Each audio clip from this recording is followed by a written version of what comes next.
I don't even think he could hear us. But without further ado, let's bring in Cleveland native and just a terrific member of the national media. You've seen him for years. He's got a good beard, NFL too. Network. I know he's rocking it despite the gray. He's keeping it. I think it's a good look, Chris. Welcome to the Ultimate Cleveland Sports Show, man. How are you? I'm doing great, Jay. Thank you very much. Yeah, so I make a promise to my wife every year, ever since the pandemic, that once the NFL draft is over and my NFL network duties are over, and I'm no longer on linear television until the fall, I say I will gladly grow out my beard. And the last time I did it, I did a little dye job because it was the first time I had ever had a beard in my life, basically because I couldn't grow one until I was 40. And then by the time I got to 40, then all this other stuff started showing up. Yeah. So I was like, can I at least dye a little bit? And she was like, yeah. And we matched it pretty well, still kept a little bit of the gray, and it didn't look like it was an obvious dye job. And this time she looked at me and she's like, I kind of dig the gray. Wow. I was like, when you've been married 35 years and your wife says, I'm kind of digging it, you're keeping it. Yeah. So I'm going full playoff hockey beard right now. That might be the worst picture I've ever seen. You guys, I don't know if I was asked to have 3 chins at that point, because it was like, now granted, I've lost a little weight since then. The beard definitely makes feeling more muscular in tone. My Cleveland against the world T-shirt. I love that. Okay. It doesn't even look like you. McNuggets wants to weigh in. By the way, picture, what's unusual about this story, and I wouldn't know anything about 3 chins, unlike you, Chris, but right. Yeah, not at all. But usually most women want guys to get rid of their beard. No. And your wife has gone the opposite, so you've got a good woman there. It's going the opposite. I like that. It's impressive. Yeah, I think what she was hoping for was that it would be like she was married to a new person, and I said, unfortunately, I still got the same crappy personality, beard or none. Hey, so Chris. That's just the way we roll with this. I grew it out for No Shave November, and like you, I couldn't grow a full beard till I was over 40. And I had never gone 2 weeks without shaving. But I kept looking in the mirror every day saying, who the hell is that? My beard was like 80% white, bro. And the good thing about, I finally shaved it on December 1st. And the best thing about it is, when I took it off, I felt like, and I looked like I was 20 years younger. I looked 100 with this beard. I felt like Santa Claus. And at least you have some color in there. No, I'm 51. I feel 81, and I look 71. So it's really hitting all the proper notes. Oh, look what they've done! Look what they've done. They've zoomed in. We're going to get him back as a guest again. What are you doing here? I know, Chris. You're a good-looking guy. Sure they can find a better picture. No, that is legally the only picture we are allowed to use of Chris. Why? It is the only one we have rights to use on YouTube. On USA Today Images. It's funny. You could have texted me and said, hey, do you have a better photo than the one where you look like you're a Macy's Day, Thanksgiving Day float or something? So, all right, let's get to some sports. Yeah, guys. Chris. I can hear everybody clicking at us off of YouTube. Let's go. Let's get to Deshaun Watson here. And I don't, listen, all of what happened off the field, we understand. At this point, it's he said, she said. But what I want to know from your perspective is, as a Browns fan, do you want him to just settle so in some way this will be over? Do you want to just wait for it to play out? Like, what are you thinking as a fan, and what are you, I guess, hoping for as a fan, how this will resolve itself? All right, so obviously this has been a very difficult situation for lifelong Browns fans like myself, right? Sure. I don't know how the legal proceedings are going to work their way out. I'm not smart enough to know that. And I don't know how the NFL is going to handle it, although I think a decent punishment is forthcoming. And so I understand that. So I have tried to compartmentalize this. And as a father of 2 boys that are 21 and 16, we have a lot of talks over the years about when you have a passion for a team, you're not going to either agree with how every player, coach, management person in the organization leads their life, what they have done, but you also want to root for your team, right? And that's where I find myself as a Browns fan right now. So I have to compartmentalize what goes on with Deshaun Watson, the person, with the guy I want to be the quarterback of my team. Okay, so whenever he comes out and is the quarterback of the team, whether it's game 1, game 9, 2023 or whatever, I will continue to root for the Browns.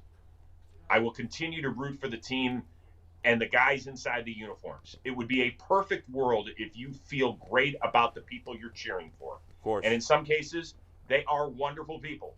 And in some cases, they are polar opposite of you.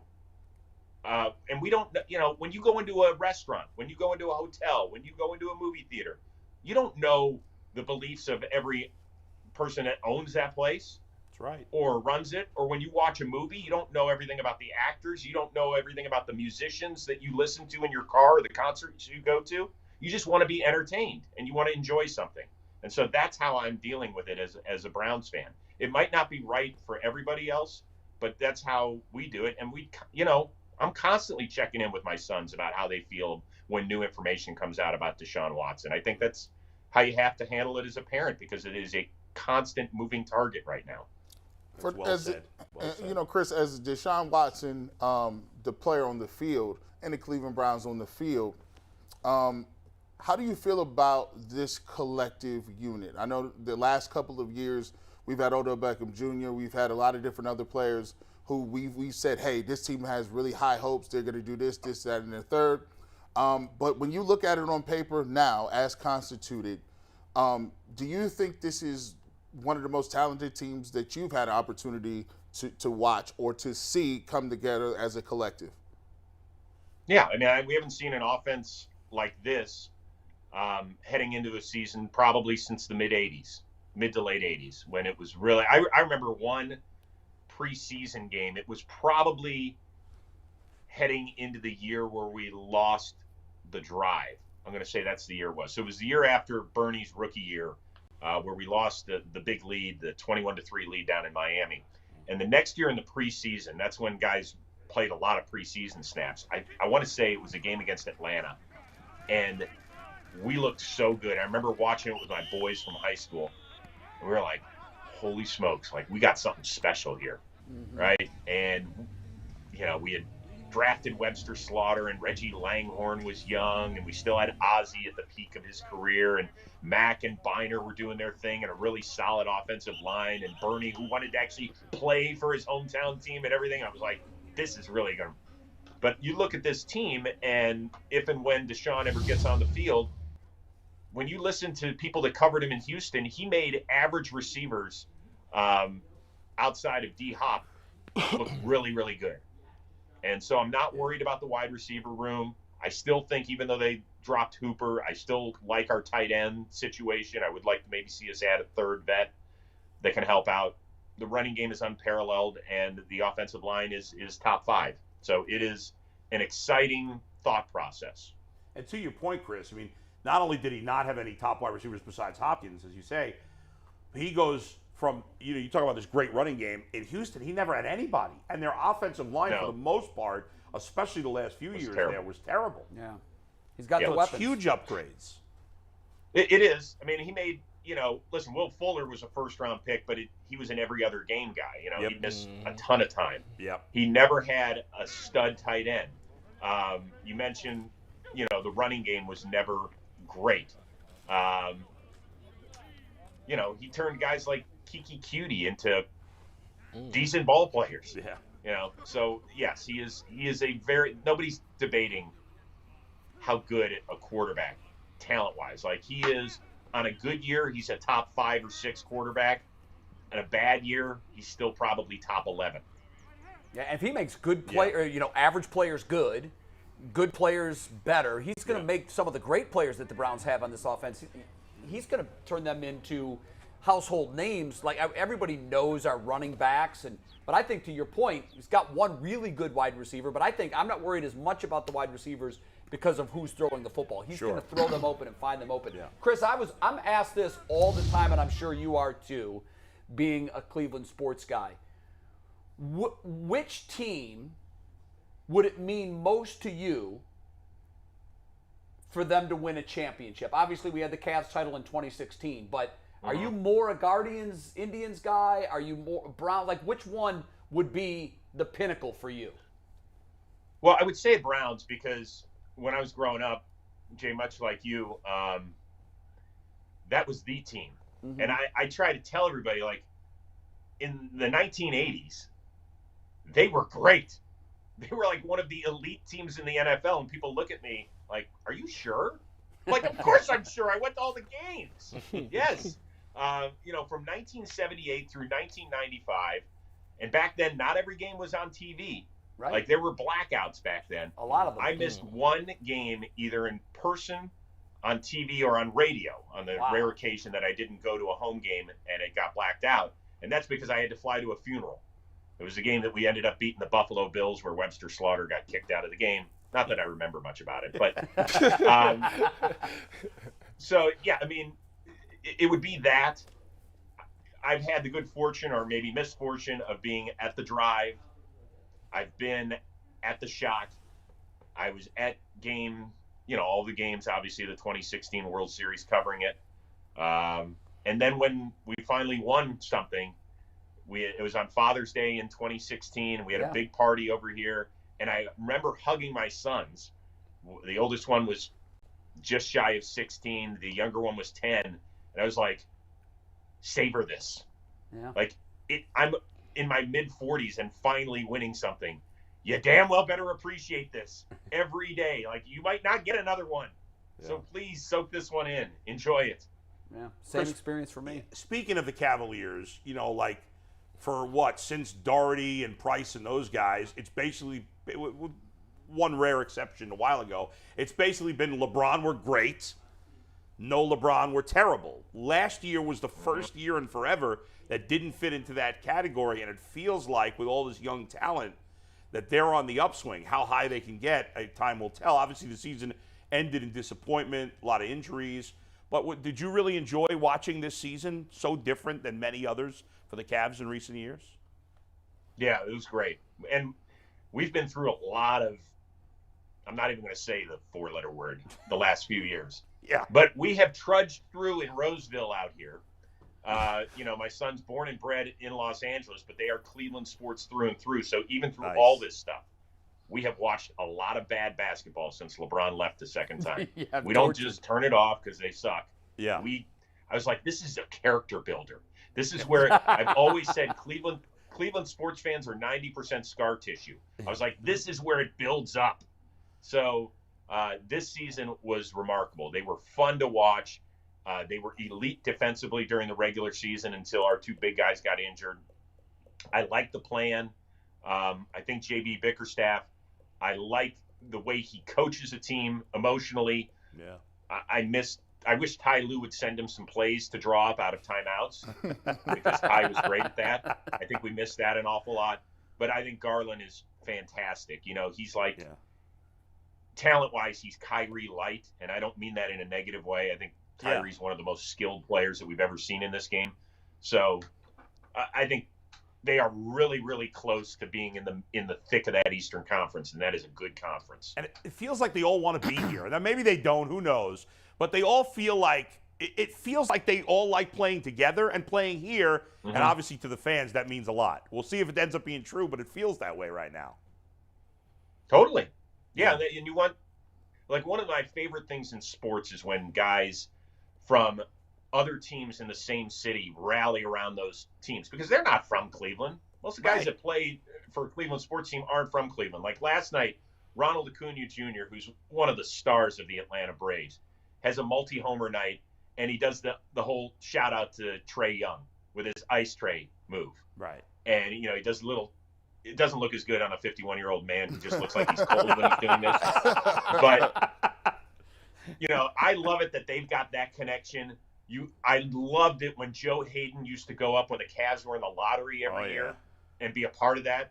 It was an amazing story. And I just think it's cool when everybody's kind of pulling in the same direction. Yeah. It's really cool. What happened? I don't get any questions from the middle of the panel.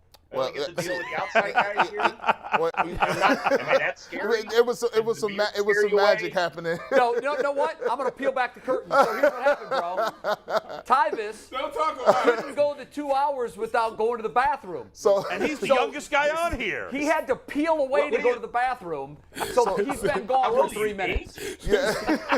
So they couldn't show the middle of the screen. Wait a minute. Hold on. Wait a minute. Y'all know how long I was holding that? When we go to a Guardians game, game. It's 8 blocks away. We're about 4 blocks away. He's like, are we almost there yet? I got to go to the bathroom. So, look, a 2-hour show is a long time for him. I'm saying, listen. Hey, there's one of 2 things happening here.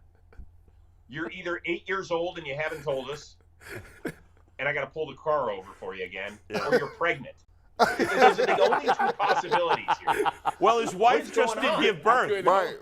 You know how long I've been holding that, Chris? I've been here shaking for about 30 minutes. Now, No, but the average American wouldn't have made it 5.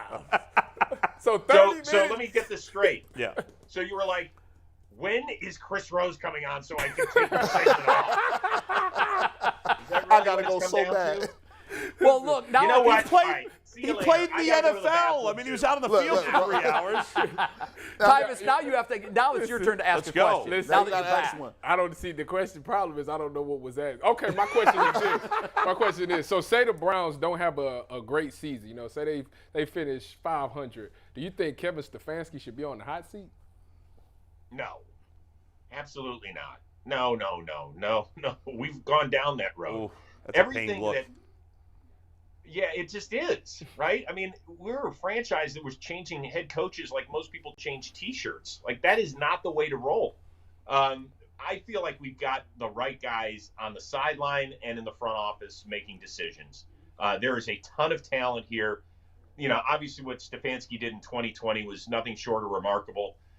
A lot of those games where they won 1-score games in 2020, they lost 1-score games a year ago. And that's going to be the tell here. That's going to be the difference. And they just happen to be, in my opinion, in the toughest division in football.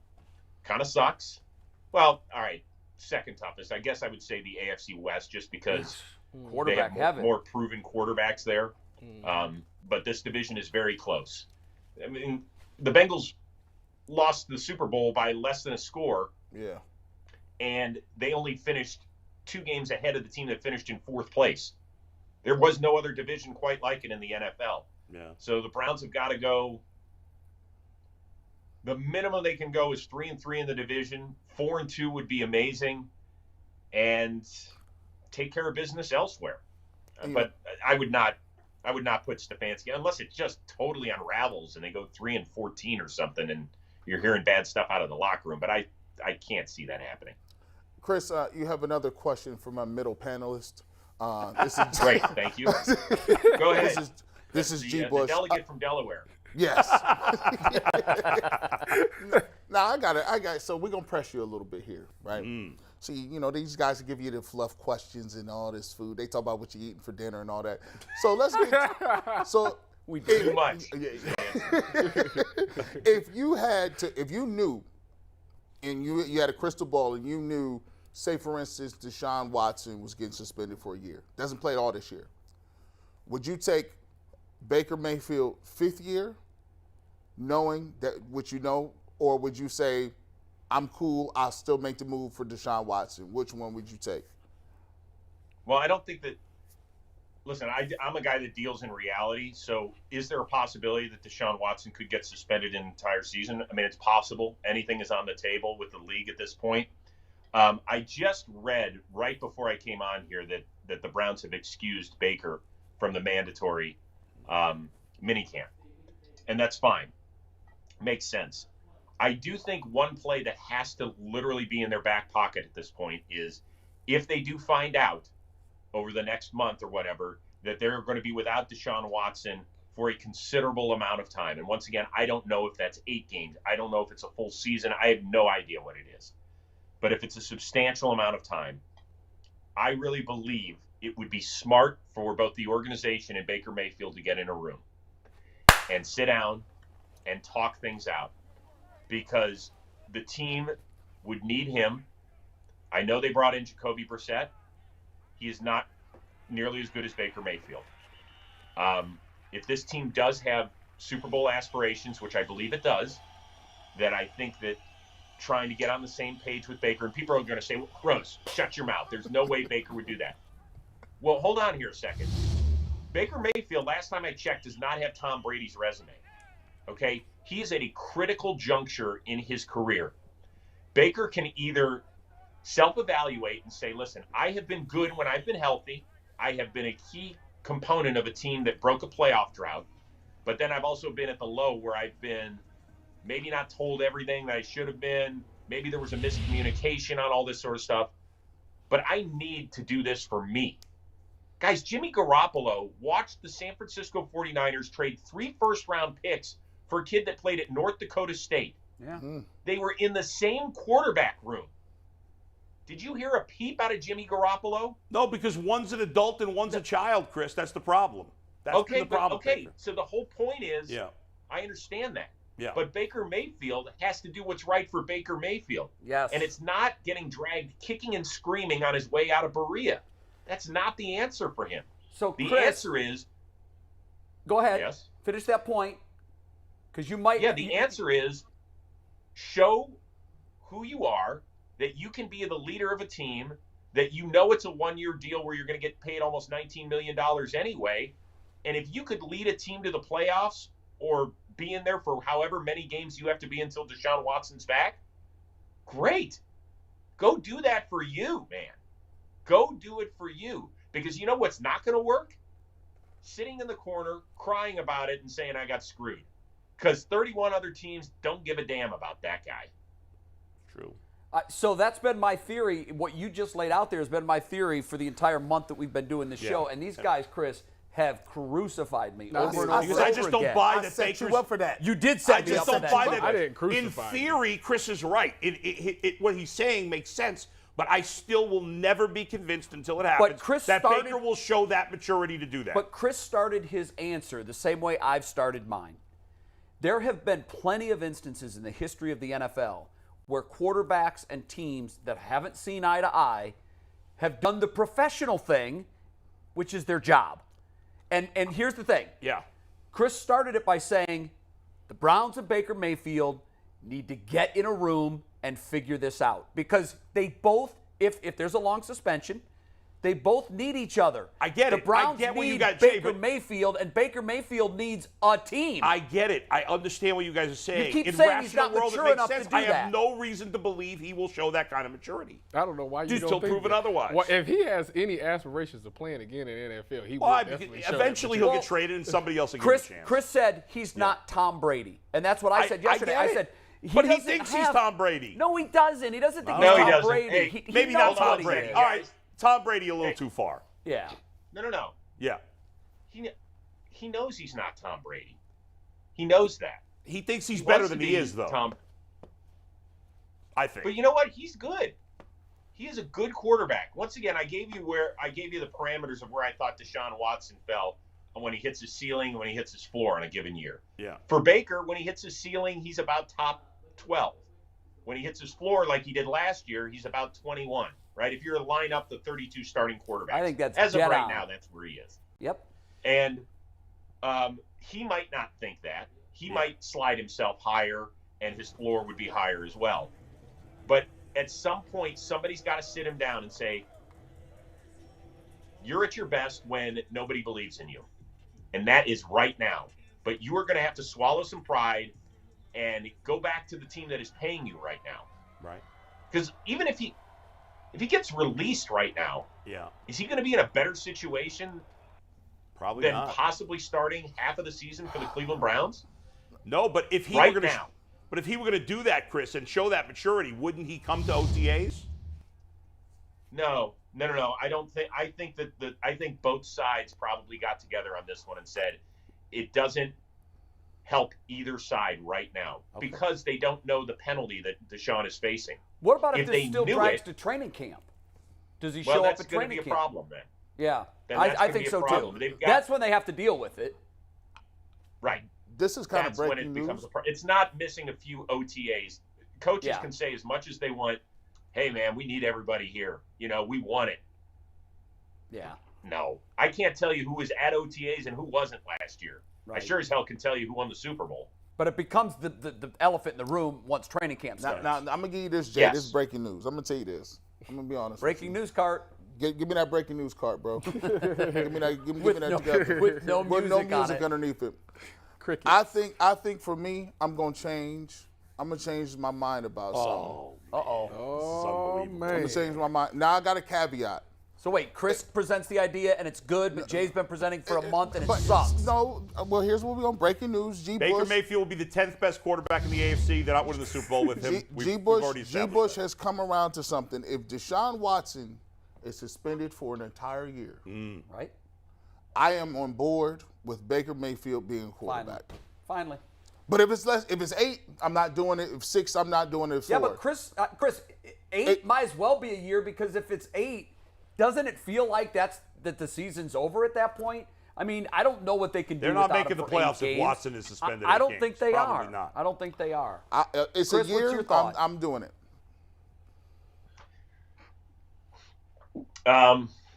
If it's half a season, if it's 8 games,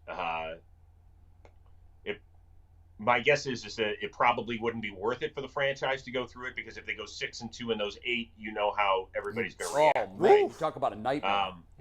And guys, those first 4 games are like you look at it, it's like Yeah, very man, winnable. Easy they've money. got to go at least 3-1 in the first 4, and then They got to do it. then they got a few tough ones coming up. But it's not easy. It's a real mess. There's a lot going on here. I know Do we we got have anything where we can end on a smiley here? Yes, because yes, Big here. Nuggets has a I'd like to question. Wait a second. I got it. Because before you go, we've talked about all these depressing names. Let's talk about 3 superstars in this town that are great role models and exciting to talk about. And that's Nick Chubb, Myles Garrett, and Jose Ramirez. You have to go to dinner. You're treating, Chris, and you can only take 2 of those 3 guys. Who are you leaving at home? I like that question. Well, Miles is going to cost me the most. Probably with a guy that burns that many calories by just doing a standing jump of 64 inches. Which was insane. I mean, geez, I'm going to have to buy him the entire menu. But he's probably the most fascinating of the 3. I would take him and I would take Jose. I love Nick Chubb, but I think I'd run out of things to say after like 90 seconds. What's he good? I want some good dinner Jose conversation, can't some speak, laughs. Miles is worldly. He could But Jose tell isn't me where speaking to much stamp my English. passport. That'd be great, though. He does. He'll speak enough. All He'll right. speak enough, and that's perfectly fine. I would go necklace shopping with him because how pimp is that to wear a necklace Yes. of you wearing a necklace? Yeah, it is the best. That is pretty awesome. He's the man. It almost tops Oh, the my pearl God. necklace. Yeah. It was good. The pearl necklace, huh? Last year. You know what I'm talking about, right, Chris? Yeah, we know what you're the talking Jock about. Peterson stuff. That was No, Jock that was pretty Peterson good. I'm kidding. was wearing. Come on, where's your mind, bull? Hey, you before the show. Do we have to bring that up again? No, listen. Sorry. That is too. I'm taking us off the rails That here. is complete locker room stuff. Go ahead. Mike, does Mikey have a question? Nuggets, go. Yeah, Chris, I'm saving the best question for last, and I apologize we have to go through all this to get to this one. But this is a topic tomorrow, so Okay, I need good. you guys to hold off on this. Says the guy wearing a hoodie when it's 90 Yes. degrees, by the way. Go ahead. It's cold back here. Chris, if you could add one player that played on the Browns from the year 2000 up to last year to this year's roster, That's an easy answer. Easy. what player would you add to the Browns roster that would be most helpful That's to the them? dumbest question I've ever heard. No, it's not. There's Wow. so many ways you go with this. Tyvis Powell. That's the easy. So Braylon Edwards isn't the right answer, guys? That's not the right one. No. Why were you guys thinking wide receiver? No, I was thinking I'm Joe thinking Thomas. Joe Thomas for crying out loud. Thomas for sure. No, Yeah, I'm taking I Josh guess Gordon. so. I mean, if we're gonna go that way, if we're gonna go the easiest route, Easy That's route. true. That's fair. That is It's the the guess. best answer. answer. Peyton Hillis, one season. But are we? So wait a second. Are we adding Yogi, Joe Thomas? Because that's what he looks like these days. God, Yeah, I know it's it's true. He insane. is. How Or about are we- Phil Dawson? Are we going maybe? like Phil Dawson's a great one? There's one other one I would consider. I would consider Jameer Miller, the year that he really did some damage at the edge. I like him a lot. Well, if you're picking specific years, you'd probably have to go with, was it 2013 Josh Gordon? I say Was it Josh 2013? Gordon. Yeah, Yeah, 13. He had 1,600 yards receiving in 14 games with Yeah, no that's not quarterback. Yeah, that is Yeah, good. back-to-back 200-yard games or I whatever think it was 3 Yeah, straight. that's- In fact, I was recently looking this up. Now that Chris said this, he had in a 3-game stretch that year, he had over 700 receiving yards, which I believe is an NFL record. And probably will never be Pretty touched. good. Yeah. But nuts. guys, I still think that the Kyle way you Shanahan. come about this, the way you go at this, is who's the Hall of Famer? Right. And mean, and Jedrick Wills, I have some questions about. Yeah, just give you me know. Joe Thomas. Yeah, he's been. He's the guy. been Okay. average. Yeah. Yeah. Yeah, no, Joe Thomas is it. Who's your favorite Unless- coworker, has there Chris been Rose? Can I take Michael Dean Perry from Yeah, the late '80s? Yeah, I'll take him. Yeah. Well, Well, then we take All right, Ozzie guys, I gotta Newsome. We're run. going back to the wait, 80s. before you Thanks, go, guys. who's your favorite coworker of all time? Stop! I'm not going to answer that. What the fuck are you, a moron? Listen, I've been asked that a this billion guy. I've worked in times. this business for 30 years, for goodness sake. Listen, I just wanted to put you on the same hot seat I've always been on Chris. forever. Guys, I got to go dye my beard. I'll go. Thank you, Chris. I'll see you guys We later. appreciate Chris it. Rose, the great Chris Rose. He's got to work that What third do you chin think off. I am, a moron? All right, we're-